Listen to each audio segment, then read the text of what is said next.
Allahu Akbar, Allahu Akbar.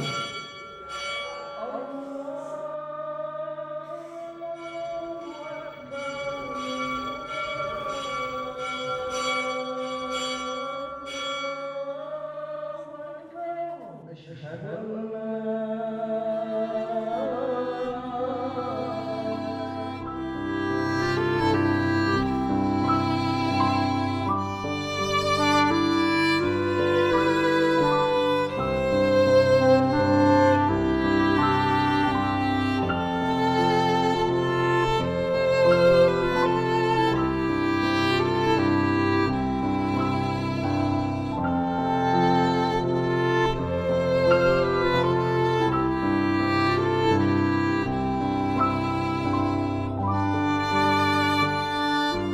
Di kampung sawah, bicara soal agama, hal soal agama sudah selesai.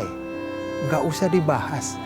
Agamamu, agamamu, agamaku, agamaku. Kita jalan bersama-sama sesuai dengan keyakinan kita masing-masing.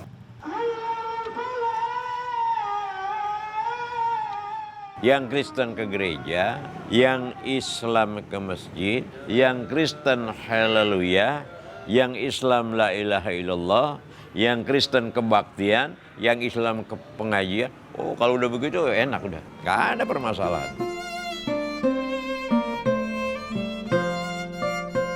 Kalau bicara tentang kerukunan yang ada di kampung sawah dengan berbagai suku, agama, gitu ya, bahkan golongan, kampung sawah memang jadi satu dikatakan Indonesia mini.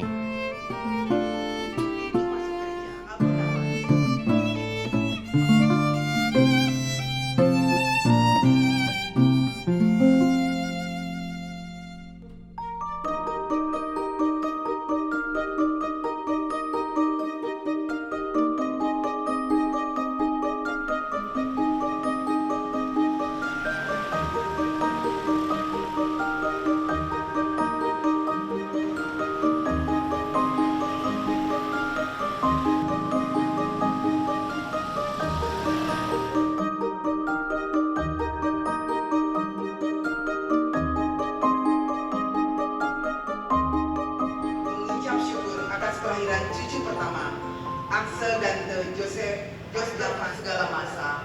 Amin. Marilah kita bangkit berdiri untuk memulai perayaan Ekaristi.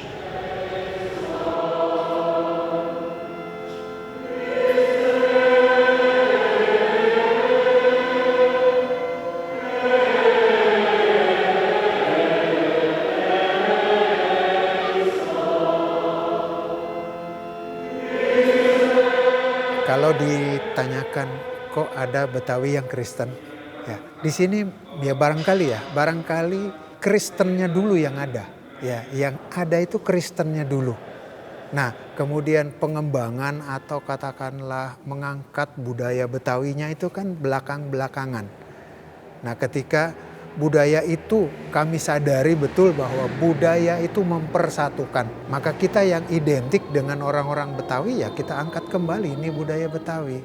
Nah jadi Kristennya dulu yang ada. 1894 atau 1874 dan 1896 itu kan sudah ada Kristennya.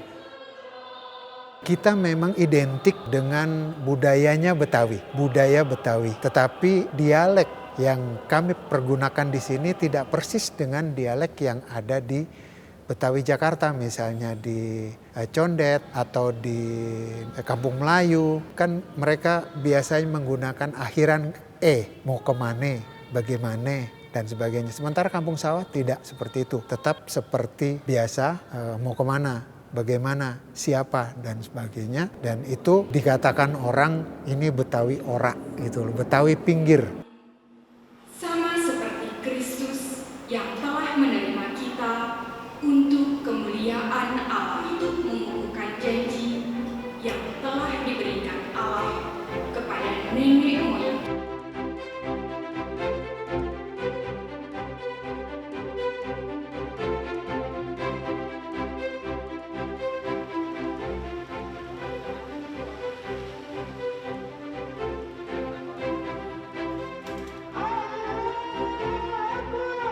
Ya kalau kita lihat sejarah sejak dulunya orang-orang tua harus di sini kan masih faktor dari awalnya itu kan masih terkait ke keluargaan, family gitu ya. Yang agamanya Katolik dengan yang agamanya Islam, dari sekian itu masih ada hubungan saudara. Yang agama Protestan dengan yang Islam atau ya masih hubungan saudara. No, biar kata dia agamanya Kristen, itu saudara kita. Kita harus baik. Orang dulu begitu ngomongnya baik ya, rukun itu harus baik, harus kalau sekarang rukun, harus damai ya, harus tolong menolong, bantu membantu, ya seperti itu. Nah, jadi kalau orang, kok di sini rukun ya, artinya bukan hal yang baru.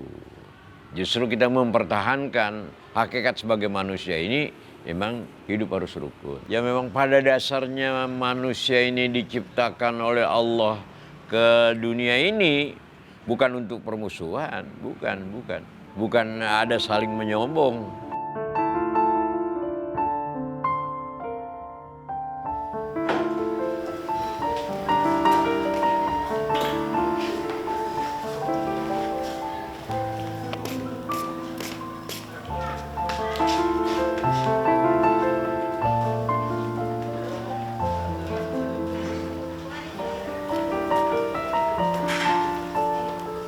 Di Kampung Sawah memang kebetulan kerukunan ini lahir bahkan dari orok begitu ya. Artinya bukan suatu hal yang dibentuk, tapi itu terbentuk sendiri karena kesadaran. Kesadaran bahwa ya kita berbeda. Kesadaran bahwa ya masing-masing punya pilihan kehidupan. Dan satu kunci itulah yang sebetulnya mesti diadopsi oleh orang-orang di lingkungan dimanapun mereka ada. Di wilayah lain.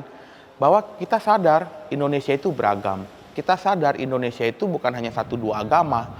Kita sadar bahwa Indonesia itu bukan hanya satu dua budaya, tapi banyak.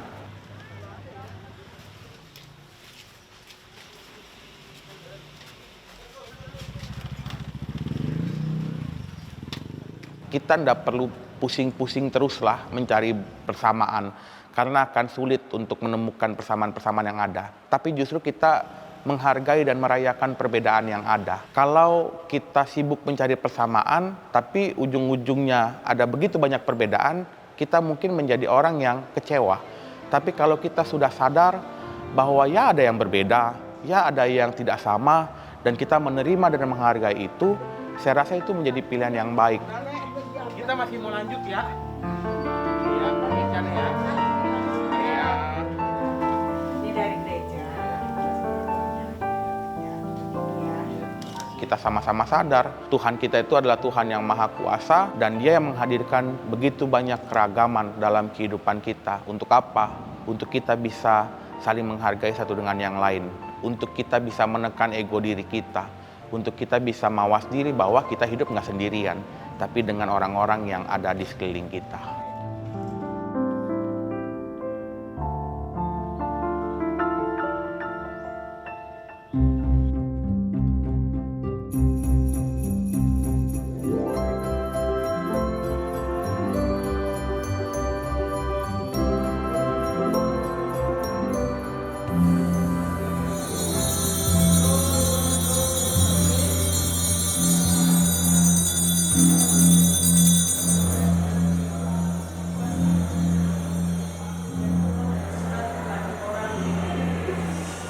Terbentuknya jemaat Katolik di Kampung Sawah itu pada tahun 1896. Jadi usianya sekarang itu sudah 126 tahun. Dan itu ditandai dengan pembaptisan secara Katolik atas 18 putra asli Kampung Sawah oleh Pastor Bernardus Swits SY pada waktu itu. Itu yang sampai sekarang masih diperingati sebagai hari lahirnya umat Katolik Kampung Sawah atau hari ulang tahun Gereja Katolik Kampung Sawah, itu diperingati pada 6 Oktober.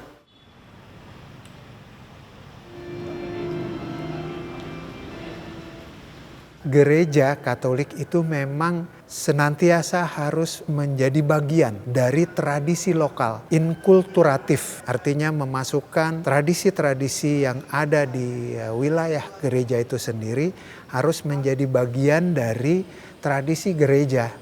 Nah, jadi ada kolaborasi antara tradisi gereja dengan tradisi lokal. Nah, maka katakan aja bahwa salah satu hal yang nyata adalah bahwa upacara atau liturgi katakanlah gereja itu juga identik dengan dialek yang ada di masyarakat itu.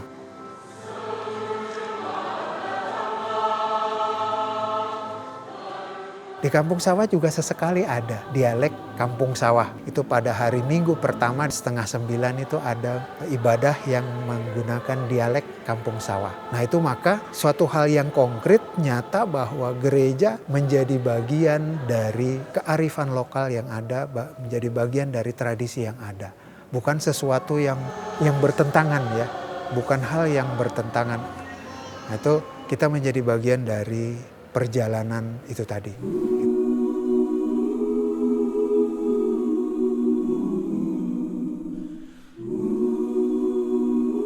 Ini adalah mimbar peninggalan dari Belanda sekitar 1900. Mimbar ini yang menjadi mimbar utama untuk pendeta berkhotbah. Mimbar ini bentuknya adalah mimbar cawan disebutnya karena menyerupai cawan untuk perjamuan kudus. Nah saat ini mimbar ini memang sudah tidak dipergunakan lagi dan kita jadikan sebagai bukti sejarah GKP Kampung Sawah hadir bahkan sebelum tahun 1900.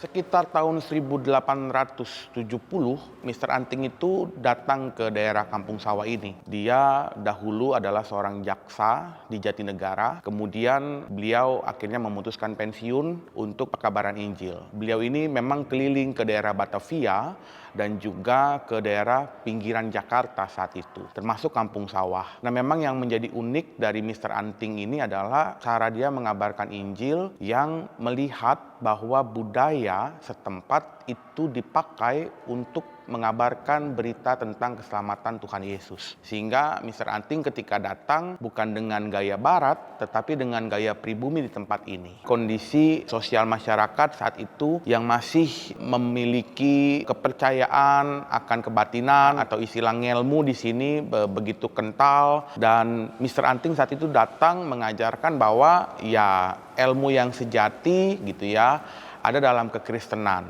Lalu ada bahasa yang misalnya diajarkan kita nggak perlu lagi pegang kris karena kris yang paling sakti itu adalah Kristus begitu. Kalau ada mantra, maka Mr. Anting menyampaikan bahwa mantra yang mujarab itu ya doa Bapa kami begitu. Sehingga hal-hal yang seperti itu membuat orang-orang yang dahulu para pencari ilmu tertarik dengan pengajaran Mr. Anting terhadap kekristenan. Dan memang kondisi saat itu adalah kondisi yang sangat majemuk. Ya memang Mr. Anting juga menyadari kemajemukan yang ada di Kampung Sawah bahkan sejak tahun 1870-an. Karena kalau melihat sejarah, daerah ini adalah daerah di mana banyak perjumpaan yang datang dari orang-orang di berbagai tempat dan memang akhirnya membangun kultur dan budaya Kampung Sawah begitu.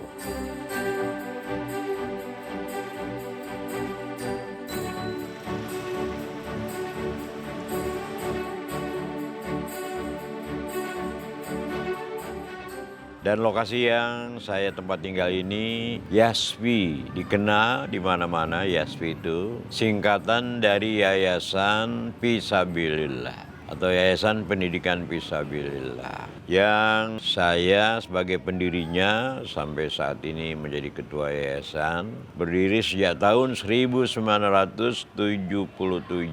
Dan masjid yang ada di lokasi ini dibangun tahun 2000. Tapi asalnya masjid itu di seberang sana yang sekarang lokasi sekolah itu dibangun tahun 1965 pada saat terjadi Gestapo. Mulai dari dulu-dulunya kan cuma musola. Setelah terjadi Gestapo, pemerintah menghendaki kalau memang di Kampung Sawah ini umat Islam sudah mencukupi persyaratan, harus ada masjid. Yang Kristen, yang Katolik ya ke gereja. Jadi sejak 65 itu dibangunlah masjid karena lokasinya kurang memuaskan, perkembangan semakin banyak penduduk, maka dipindah tahun 2000 di sini. Allahu Akbar, Allahu Akbar.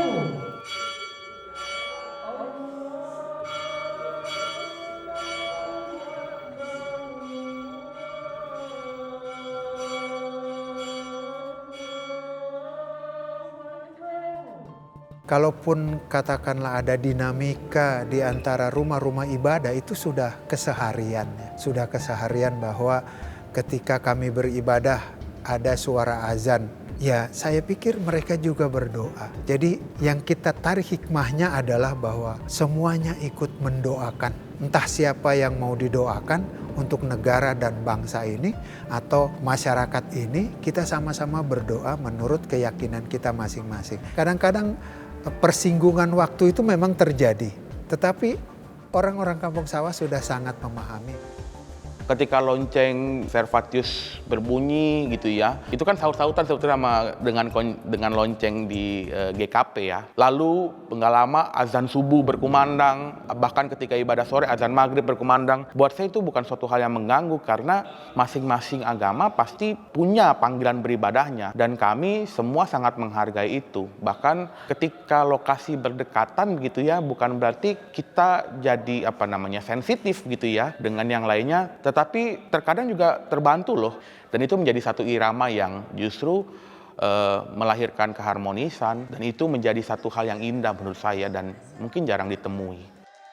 Diberikan corak warna-warni yang bahasanya kalau sesuai kan malah bagus, indah kan gitu ya. Tapi kalau coraknya warna-warni yang mungkin bahasa Betawinya norak ya, jadi norak itu kan nggak bagus. Nah, kita jaga itu, artinya boleh kita beragam ya, tapi ya identitas tetap.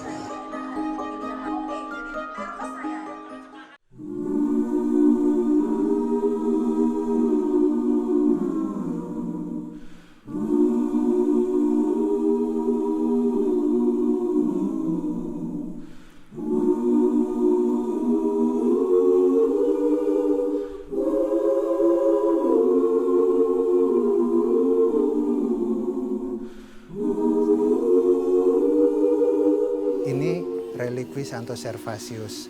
Kita punya tradisi di Kampung Sawah, punya tradisi kuno. Kita ada prosesi doa, prosesi diam, prosesi doa dengan diam sambil membawa relikwi Santo Servatius ini. Ya, jadi ini ditandu, dibawa keliling kampung, nanti selesai dibawa kembali ke sini, baru penghormatan terhadap relikwi itu dengan mencium relikwi itu. Ini dibuat seperti cincin, dan ketika itu di setiap jalur yang kita lalui itu ada umat kita ataupun umat yang lain itu memasang lilin di seluruh jalan. Ya sebegitu rupa ya, sampai katakanlah kami merasa benar-benar mengharukan gitu. Dan yang mengawal perjalanan itu adalah teman-teman kami dari umat Muslim. Ya tokoh-tokoh di sinilah, itulah terutamanya tokoh pemuda, kebetulan teman-teman saya. Ya, selalu malam hari. Itu misalnya jam 6, setengah 8 biasanya kita baru start. Ada 3 rumah ibadah besar dan tua, 2 gereja tua, gereja Pasundan, gereja Katolik, dan 1 Masjid Agung Al-Johar. Nah, ketiga rumah ibadah besar ini yang senantiasa mensiarkan kebaikan model Kampung Sawah, yang masing-masing rumah ibadah ini letaknya seakan-akan membentuk segitiga, makanya dikatakan segitiga emas. Kenapa mesti emas? Emas itu adalah barang yang mahal, disukai banyak orang, ya kan? Dan menjadi perhiasan. Sama halnya dengan Kampung Sawah. Dari Kampung Sawah, titik segitiga emas ini banyak dihadirkan sesuatu yang baik, yang indah, yang disukai banyak orang. Ya, diantaranya adalah kearifan lokal atau toleransi maupun keadaban yang ada di Kampung Sawah itu sendiri.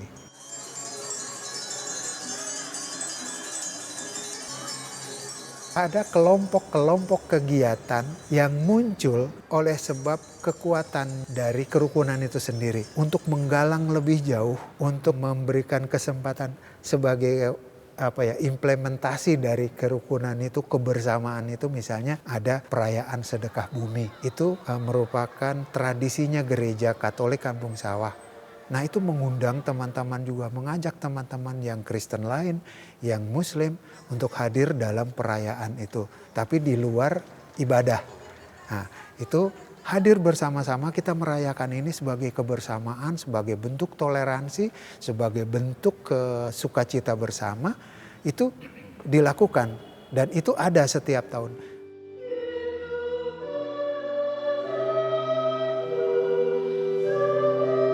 Tentu saat ini yang masih tersisa misalnya, kita masih pakai musik keroncong dalam ibadah.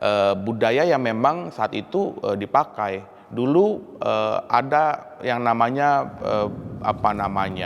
budaya di kampung sawah. Kalau sekarang kan kue-kue kan kue nastar, kalau Natalan kastengel. Dulu ngaduk dodol dan itu dipakai sebagai kuenya orang, bukan orang Nasrani doang atau orang Muslim doang, tapi itu kuenya orang kalau lagi keriaan kita bilangnya, lagi perayaan. Selamat sore, assalamualaikum. Sore juga, waalaikumsalam. Bang, umpama ibu seorang keramat, abang kalau ngomong kudu hati-hati. Ini akan bersama hubungan dengan segala hormat mau diterima dengan senang hati. Bang ke kampung keramet nggak beli komen, tapi matos di bawah lari.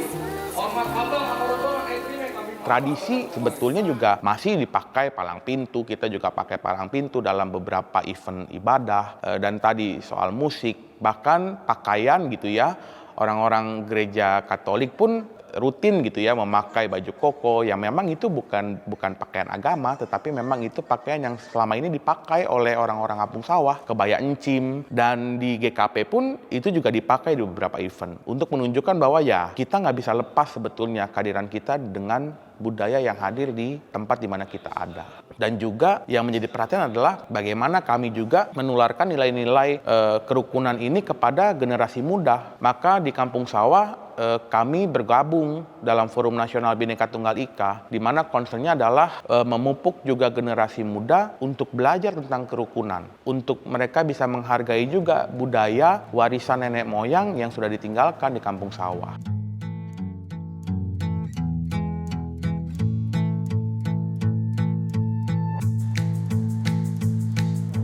Perbedaan keyakinan itu sejak dulu ya, umat-umat dahulu juga sudah ada. Artinya kita hormati. Tapi bagaimanapun ketika mereka meyakini agamanya, ya kita hormati. Agama itu adalah ruang privat setiap manusia yang sebetulnya melahirkan hal-hal yang baik di dalam ruang publik ketika mereka hidup bersama dengan yang lain.